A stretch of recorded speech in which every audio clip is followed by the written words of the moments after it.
And good evening, everyone. I'm Brian Allen. I'm Andrea Anderson. Multiple states, including South Dakota, are petitioning the EPA to allow them to opt out of a federal waiver in hopes of increasing E15 gasoline sales. A trade association in Washington, though, advising against that opt-out. Parker Brown in studio with our 10 o'clock top story tonight. Parker.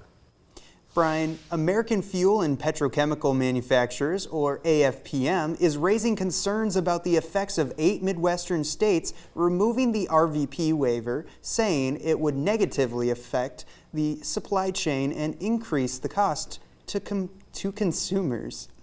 E10 gasoline is sold year-round, and the summertime supply is on its way. The newer E15 blend, which contains more ethanol, is becoming more prominent in the Midwest, but it's not sold year-round. The EPA created a Reid vapor pressure waiver on E10 production years ago, relaxing production limitations.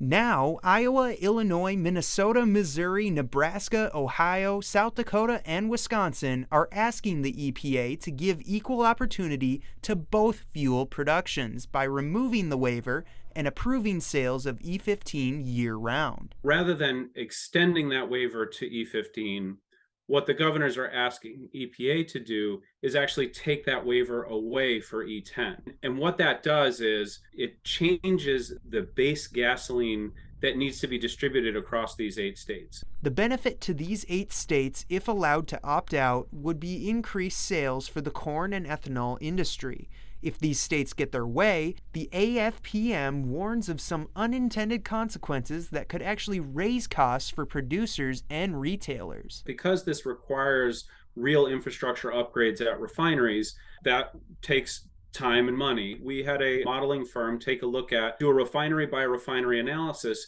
and what they concluded is that it would cost the Midwest region between $500 and $800 million in total in the first summer alone. The study shows that higher costs to refineries will have a ripple effect for consumer costs at the pump. It also explains even more problems that snowball from higher costs to produce E10. The other challenge is that it actually means there will be less fuel available in the Midwest because refineries will have to actually reduce some of their output because of the change.